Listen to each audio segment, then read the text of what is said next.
Baiklah, Assalamualaikum warahmatullahi wabarakatuh. Saya Nisa Amalia Kurniasi. Di sini saya akan menjelaskan materi berkaitan dengan identifikasi potensi konflik dalam masyarakat yang beragam. Tujuan pembelajaran hari ini mengidentifikasi metode-metode penyelesaian konflik yang ada di lingkungan sekitar, baik keluarga, sekolah, masyarakat, maupun kehidupan berbangsa dan bernegara.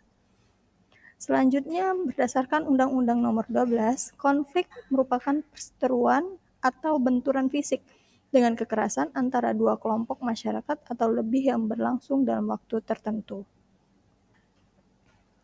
Di sini bentuk-bentuk konflik sosial terbagi menjadi 4, konflik antar suku, kemudian konflik antar agama, konflik antar ras, maupun konflik antar golongan. Tentunya, faktor pemicu konflik dapat merupakan 1, kesenjangan ekonomi, 2, politik identitas, ketiga, provokasi media sosial, keempat, kurangnya pendidikan multikultural. Di dalam identifikasi potensi konflik, tentunya mempunyai peran individu dan masyarakat. Yang pertama, meningkatkan empati dan toleransi. Karena Indonesia beragam, mempunyai banyaknya ras, banyaknya budaya, banyaknya adat, banyaknya agama, tentunya di dalam individu tersebut atau kelompok tersebut harus menjunjung atau meningkatkan rasa empati, ataupun rasa toleransi, maupun rasa kepedulian satu sama lain. Sehingga minimnya tidak mudah terprovokasi di antara satu golongan maupun antar kelompok.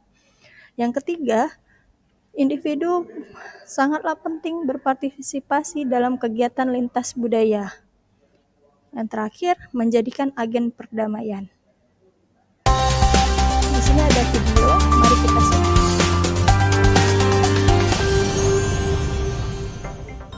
Kerusuhan yang berbau sara terjadi lagi di Indonesia. Satu gereja di Desa Sukamakmur, Gunung Meria, Aceh Singkil dilaporkan dibakar massa pada 13 Oktober 2015. Isu sara di Indonesia memang sangat sensitif, terbukti dengan seringnya terjadi konflik berlatar belakang agama selama 4 tahun terakhir. Berikut rangkuman Tempo Channel mengenai konflik yang berbau sara di Indonesia dalam kurun waktu 4 tahun. Konflik Gereja Yasmin. Konstitusi Anda di sini ini mau ngapain? Saya tanya mau bubarin orang beribadah. Akibat permasalahan izin mendirikan bangunan, Gereja Kristen Indonesia atau GKI Yasmin diblokir dan dilarang beribadah oleh kepolisian setempat pada 2011. Belum selesai sampai di situ, pada tahun 2012 lalu, ratusan orang berdemo menuntut jemaat GKI Yasmin untuk tidak melakukan peribadatan di lokasi bangunan Gereja Yasmin. Permasalahan izin mendirikan gereja menjadi penyebab warga Curug Mekar Bogor menolak keberadaan Gereja Yasmin.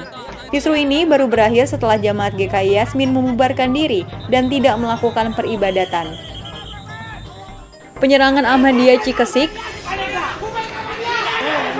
Kekerasan terhadap jemaah Ahmadiyah kembali terjadi lagi di Cikesik, Banten pada 6 Februari 2011. Penyerangan ini bermula ketika jemaah Ahmadiyah tengah berkumpul di rumah pimpinan Ahmadiyah Cikesik. Melihat berkumpulnya jemaah Ahmadiyah, kemudian warga meminta mereka membubarkan diri, namun jemaah Ahmadiyah menolak.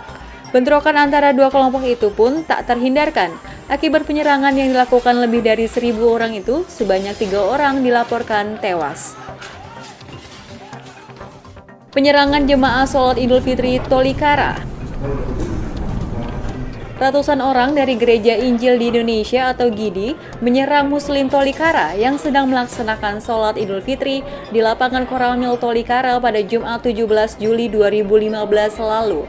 Sebelumnya, GIDI Tolikara melarang umat Muslim melakukan sholat Idul Fitri serta penggunaan penggerasan suara. Alasan pelarangan tersebut karena adanya penyelenggaraan seminar dan kebaktian kebangunan rohani Injili Pemuda yang tak jauh dari lokasi sholat. Akibat penyerangan itu, sebanyak 11 warga terluka dan 1 warga tewas. Selain itu, 6 rumah, belasan kios, dan 1 musola terbakar. Pembakaran gereja Aceh Singkil. Pada 13 Oktober 2015, 2 kelompok warga terlibat bentrokan di Desa Sukamakmur, Kabupaten Aceh Singkil. Berawal dari kesepakatan antara pemerintah daerah dengan masyarakat soal penertiban 21 gereja yang tidak berizin, ratusan orang mendatangi gereja HKI kemudian membakarnya. Akibatnya 2 orang tewas dalam bentrokan ini.